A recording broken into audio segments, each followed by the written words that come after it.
The Undercountry Music News is an excerpt of the weekly internet broadcast Undercountry Music, which features music from great country artists you won't hear on mainstream radio, as well as a roundup of the most interesting country music news of the week without all the fluff. To listen and subscribe to the full weekly episode, please visit undercountrymusic.com or simply subscribe to the Undercountry Music Podcast on iTunes. Let's get into it. You like that country-flavored music that doesn't sound like all the other garbage on the radio? That's why you come here, right? Because you're sick of what the industry is shoveling at you. You're tired, you're mad as hell, and you're just not going to take it anymore. Well, you came to the right place because I'm sick of it too. I've had enough of it. I don't make excuses for this industry that has treated us all like peons and completely taken advantage of us as their client for decade after decade after decade. And now they want us all to come and feel sorry for them that, you know, they don't have the easy ride that they used to have on us. Well, you know what? Good. Because the revolution will be podcasted. I'm going to keep saying it over and over and over and over again from the highest mountaintops, and I don't care who it pisses off. Because it is time for the Undercountry Music News. This is the part of the show where I go and I see what real news is out there in the Google-verse. You know the Google-verse. I type in the three little words, country music news, and I look for the one or two actual news stories on all the top Google search results. And I got a special treat for you now. Because this week, I'm not just going to stop at page 1 like I normally do. I actually now venture into page 2. And I don't bring you what every place is reporting on page 2 because that'd be way too much. But I look to see if there's anything on page 2 on the seedy underbelly side of what's being reported out there for country music news. For those who maybe didn't reach the highest highs on Google, they reach kind of like the next highest highs.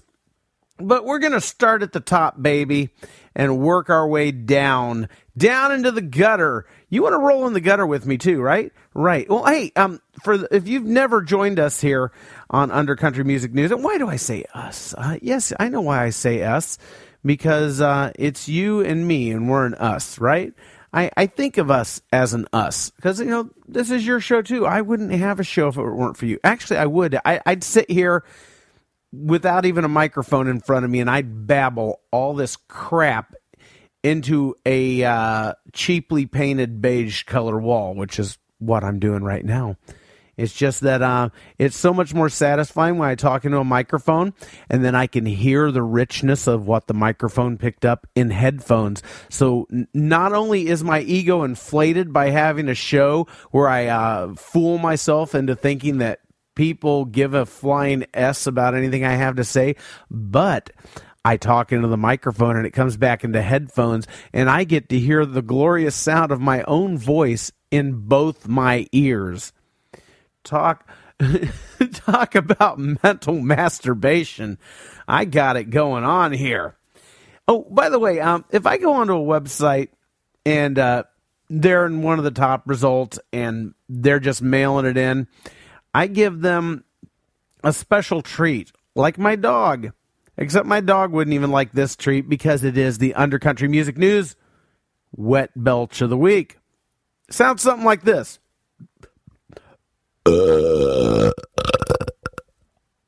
I liked what was on the end of that one. Disgusting yet satisfying. All right. We're going to start over at CMT, Country Music Television.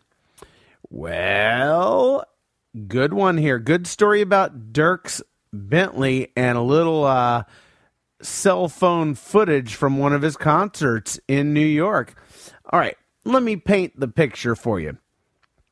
A couple of girls are down in the front of the stage, and they showed up in airline stewardess costumes, and they were with some guy who was dressed like an airline captain. That's a little bit sexist, I guess, because, the girls were wearing shorty shorts, and, why is the guy the captain? I don't know. I think that's another discussion for another time, though, but, they thought it was cool, so Dierks pulls them up, all three of them, up on stage to help him sing the song Drunk on a Plane. Well, they, like the 2/3 breakdown, and, if you follow music very close, with the 2/3 breakdown is where, like, this formula in a lot of today's, I can't even say country songwriting, it's in a lot of songwriting, but country music plays everything to death, so I'll say country. That's where 2/3 of the way through the song, they take everything out except a little chorus with a lot of the music taken out, where they repeat the chorus, with just a drum beat behind it. It's called like a breakdown.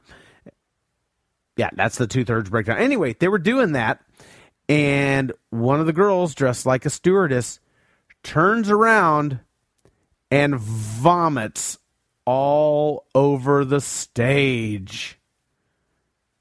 Now, the fan cell phone footage, which caught the spectacle, didn't actually catch the vomit, because when she started hurling, all kinds of people, all their heads got in the way of the camera shot. So you can't see the actual vomit, but you can see all of the spectacle that ensues from the crowd when it happens. And then the girl runs off stage, and all the people part like the Red Sea, and she's gone.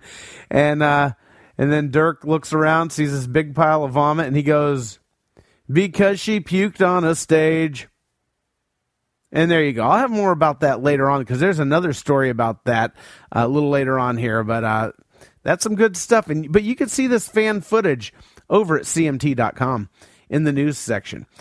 And there's the only other halfway interesting thing I found over at CMT was an article about Carrie Underwood and the songwriting process for Something in the Water, which, I found kind of interesting, sort of behind the scenes of, a Music Row songwriting session. Apparently, the music was kind of written already by the people she teamed up with, and she walked in and she had some ideas in a notebook. And she apparently carries a little songwriting notebook where, nothing's really fleshed out, nothing fully, but she just has whatever little ideas she has and flips through them and sees what fits where and just kind of lets it go with the flow. And that's sort of how it happened. Anyway, you can go kind of read all about that over at the news section of CMT.com. All right, moving along over to GAC, Great American Country. Rascal Flatts has announced a 9-show Las Vegas residency at The Joint, which I believe is inside the Hard Rock Hotel. The bar called The Joint. They're going to be playing little up-close and personal shows from late February through mid-March. And I think the tickets are just like something like $40. Well, before the service charges. And I think the service charges, they're not too bad. They're about like $300 or so, I would say. And if that doesn't make you toss your cookies, let's move on to Taste of Country. Now, Taste of Country has the Dierks Bentley follow-up commentary to the Vomitorium. And by the way, I learned a little something about Vomitorium. Apparently, it was ancient Greece, ancient Rome, I believe. They believed it was so decadent, and people would just eat rich food, and then when they ran out of room to shove it in their face, they'd go and vomit. They'd go to the vomitorium and vomit so that they could make room for more. Well, that's not actually what the vomitorium means. Vomitorium just means to spew forth. And they used it to describe the entrances to the Colosseum. because people would spew forth from the entrances to the Coliseum. So it really wasn't about people hurling. The things you learn when you're postcatadine with me, Neil Smith, on Undercountry Music. That wasn't a sign-off, by the way. Still going here. Okay, Dierks Bentley, he comments about the girl, said he did not even see the vomiting happen. It's just, he's up there singing. All of a sudden, the crowd starts, oohing and ahhing and going crazy about something. He turns around. That girl's gone. She sees her run through the crowd, which is all parting like the Red Sea in front of him, I guess because they don't want to get vomit on him. And he looks around and just sees vomit all over the place. And he says he'd love to see vomit again. I don't know why he wants to see vomit again. I mean, he says he'd seen, fist fights and blood and, flashing boobies, everything you could imagine playing live, but he's never seen anyone vomit the hell out of a stage. And now he has, and he says he's open to do that experience again. Now, apparently, this girl's mother called into a local radio station the following day and proclaimed publicly that her daughter had not been drinking and just got sick. Well, apparently, allegedly, there's been a photograph circulating on Twitter of this girl with an alcoholic beverage in her hand. That doesn't really say anything, but, come on. Anyway, and Dierks said that he'd like to reach out to her to make sure she's all right. Probably kind of embarrassing, and now the whole thing's gone viral, and she probably didn't mean for it to go that way. Anyway, continuing on, over at GAC, Great American Country, Trisha Yearwood talks about how crappy female country artists don't get treated as nicely by the industry as crappy male country artists. Also, how Reba really opened a lot of doors for female artists in the 90s, and how a lot of those doors have slowly been getting closed again over the past so many years. And she feels like with this new album she has out called Prize Fighter, she's got a pretty good fight on her hands, too, this go-round. Ding, ding, Trisha. Ding, ding. And keeping on over at Taste of Country, Garth Brooks, in an interview, says YouTube is the devil. He's really railing against all these online streaming platforms that don't pay hardly jack to the artists and their teams. And he's got a good point. And I say that. I don't want to keep beating this dead horse. But, and it's true. Artists and their team should get a much, much better cut, because he's claiming that people get millions and millions of downloads and hardly get paid anything for it. And he is right. The amazing point. Now, I'm not going to argue that point. Now, where I do have issue with this is that these platforms like YouTube and Spotify, Pandora, and the rest, they have made it easier than ever before to reach millions and millions and millions of people with hardly any marketing dollars coming out of the artists or their teams. Now, should they be getting more money for their streams and downloads? Yeah, they should. But if you're reaching millions and millions and millions of people without hardly having to pay anything for your marketing, I think that if you're worth your salt as a marketing team, you ought to be able to figure out how to monetize that. If you can get your artists out in front of that many people, you've got to have some kind of sales funnel going on. That's business 101. You reach so many millions of people, what are their demographics? What do they have in common? What do they buy? What do they look for? And then you make products around your artists that you then sell to them. And don't sit here and give me all this crap. Well, an artist should make music and sell music, and that's their product. Well, you know what? The music's not the product anymore. In the beginning of the recording industry, the music wasn't the product. It was the players that were the product.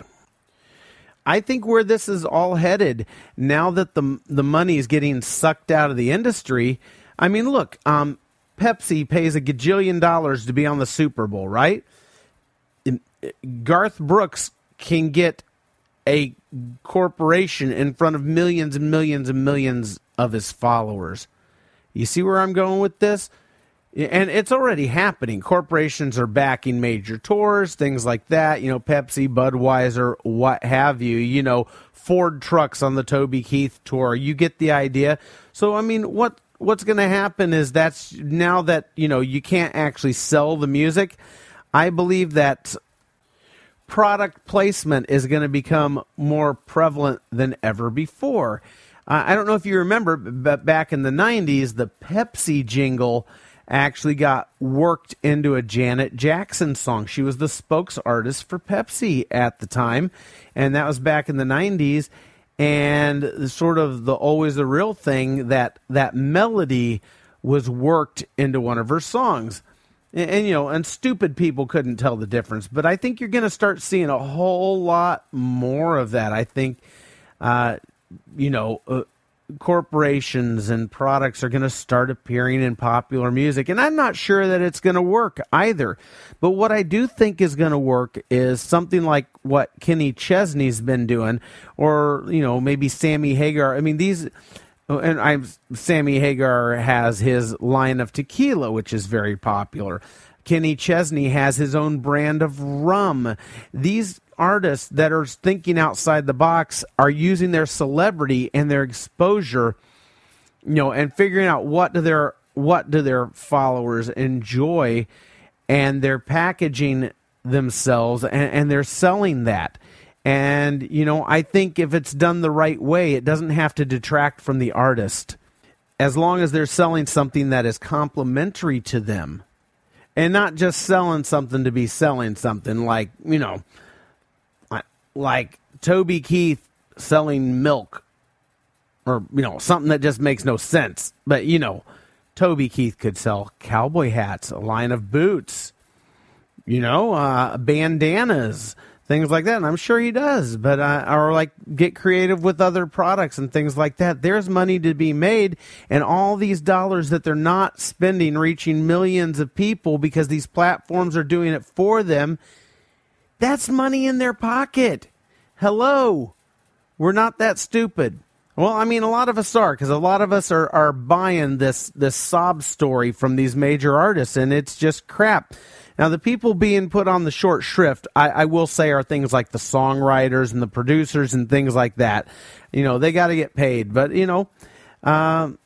they're basically, maybe the point system will go away, and these people will just be nothing more than the same as commercial artists, people who write jingles for commercials. I don't know, are there points and stuff? I'm not really in that space, but maybe it'll all go to flat fee. I don't know. I'm just talking out my butt right now, but I don't think YouTube's the devil. I think they just underpay.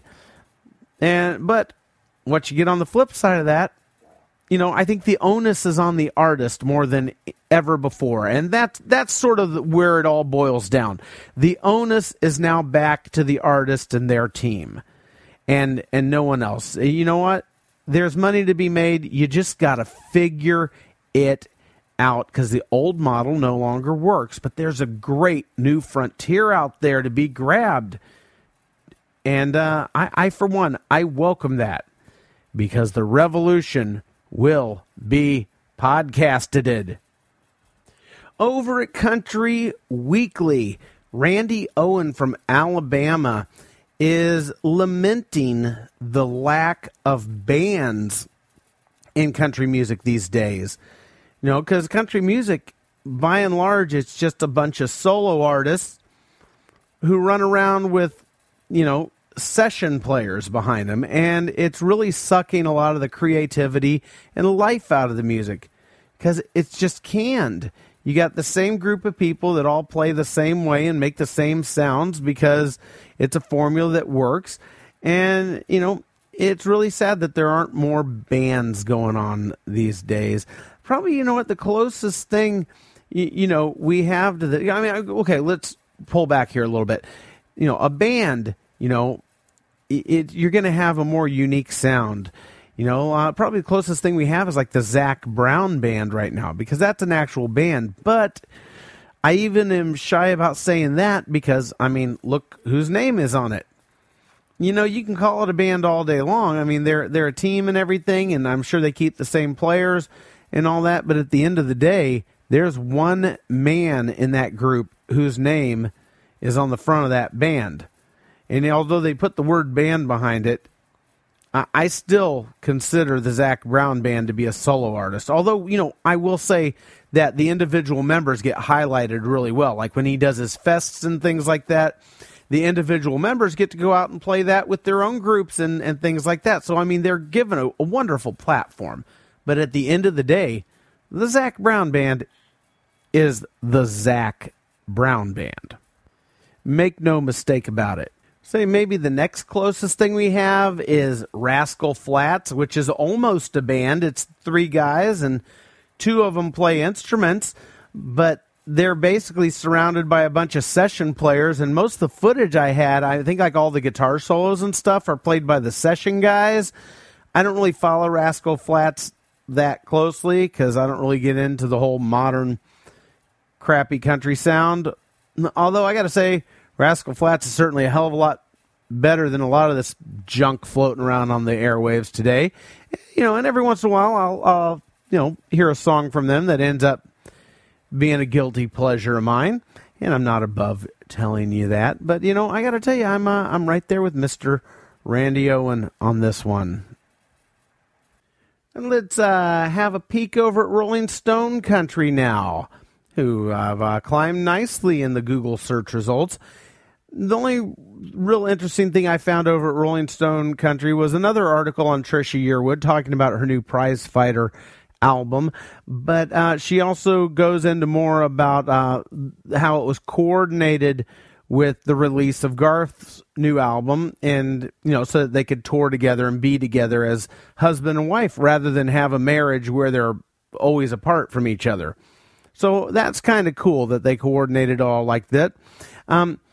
I did, and she's also, she's got her feelings about Spotify and YouTube and everything pretty much, right in line with the way Garth feels. I don't know if it's as severe or not. I don't know the inside of her brain. I'm not in there. But one thing that I did find very, very interesting, I went on to Spotify and I found all of the latest Garth Brooks songs on Spotify and the back catalog on Spotify.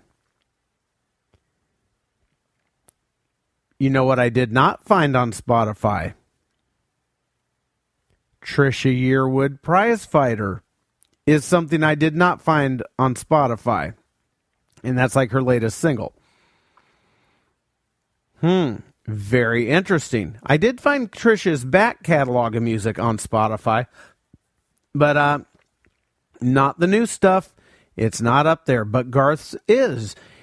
And I don't really know if I have a point on that or not. It's just I found it interesting. Maybe you do too. Maybe you don't. There you go. And also over there at Rolling Stone Country, they're talking about Tanya Tucker's new exhibit at the Country Music Hall of Fame, which is going to run through May of 2015. And one of the highlights of this exhibit is a pink motorcycle, which was presented to her by Harley Davidson in the early 90s. Why? I have no frickin' idea. But it's there. And it's sitting over at the Country Music Hall of Fame right now, so you can just get your little Delta Dawn on over there and flower on at the Tanya Tucker exhibit. Okay, it's time to dial in to the 615, which is the area code for Nashville and surrounding areas, but it's also the subsection of Billboard.com, where they focus on country music and the country music news. And there's an interesting article over there where Kenny Chesney is sharing his thoughts on the bro country movement, the objectifying of women in country music, how he's not really down with it, but fully admits that he was a lot more prone to do it in his past, but that's just kind of not where his head's at these days. And I found it an interesting read. Also talks about, how he used to have a lot of island property in the Virgin Islands, and he's pretty much sold most of that off because it's not quite the serene place it once was, because, he walks around and everyone's able to take his picture with their phones these days, and, and how he's just got one left and he doesn't disclose that location. But more than that, I found it more interesting about the business side of what he does. He talks about, like his line of rum that he sells, which I think is brilliant. I'm not going to recap that because I already talked about it, but I just think that's brilliant that someone's thinking outside the box and they have a product there behind. Now, he does say he invested $20 million into this line of rum. That sounds a bit extreme to me. I don't know how smart that sounds, but I do think it's smart that artists, build a product line. And, and especially something that's consumable, that people might like and they can keep buying over and over and over and over again.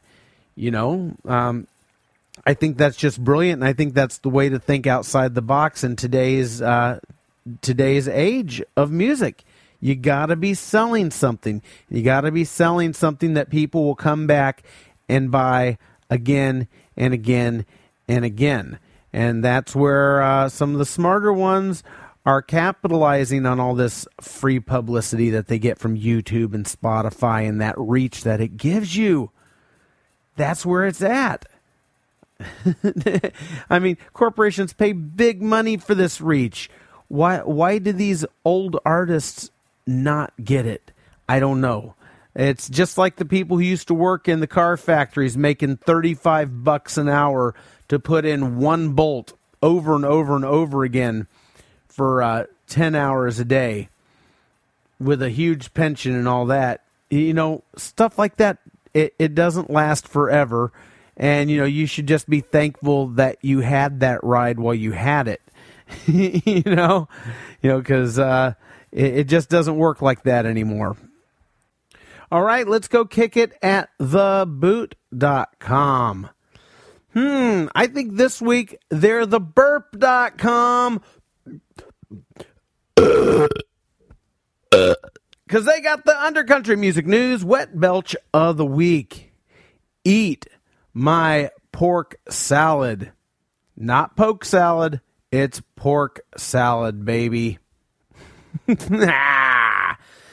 Gonna make me gack? I will take you to the Gab, the Nashville Gab. Let's see what's happening over at Nashville Gab. Nashville Gab's got a little story over there where Toby Keith's talking about how his daughter Crystal is being wooed by some producers out in Hollyweird to produce a TV show around her in some way, somehow. And the producers don't even really have a clear idea what they want to do, but they're taking her out there and they're going to see what's shaking. Toby's saying, maybe just have a thing where, they follow her and her girlfriends around backstage, or maybe a cooking show, or who the hell knows. But, here, let me read you a quote, though, and, boy, taken out of context, this could really sound bad. Let's see, what does he say here? But I told them they should do her and her girlfriends backstage. Quote, unquote, from Toby Keith. I'm sure that is not meant in the way that my perverted mind is making it sound. And thank God for that. And we're going to drift on over to the page 2 of the Google search results now. And that's where I'm just going to skim real quick and see if I find anything interesting on the CD underbelly. And here's what I'm finding. Over at Country Music Tattletale, they have something really interesting. And really, really interesting. They have the entire 54-minute concert by Eric Church performing for Austin City Limits. You can watch the whole thing. Just click it. It makes you sit through a 60-second Budweiser commercial. Then it only shows you the concert for like a couple of minutes.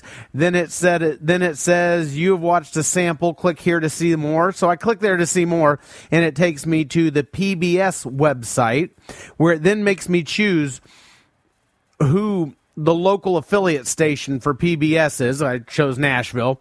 And then it picked up from where it cut me off and then let me watch the rest of the concert. Oh, after making me sit through another 60-second Budweiser commercial, which was the exact same 60-second Budweiser commercial I just saw a few minutes ago. So that was a little irritating to the point where I wanted to, find them and take a flamethrower to their national headquarters. But once I got past that, it's the whole dang Eric Church concert. I mean, how can you go freaking wrong? For the price of a couple minutes of annoyance, you get an hour-long concert. I'll take that deal any day, and it's a pretty good deal. All right, and I got one more thing over there in the world of country music news. Perez Hilton has a country music page. Well, I say that kind of tongue-in-cheek because it starts off with a story about Taylor Swift, who hasn't cut a country song in 5 years. But he also redeems himself very immediately. She redeems himself with the lyric video for Dolly Parton's Blue Smoke, which is frickin' awesome. And another great reason to go over there to Perez Hilton's country music news page. Anyway, this has been your Under Country Music News. Thank you for listening to the Undercountry Music News. The Undercountry Music News is just a small excerpt of the weekly hour-long internet broadcast Undercountry Music, where I play music and have great interviews by lesser-known original country acts. Get on over to undercountrymusic.com where you can listen and subscribe. Stay under, stay country.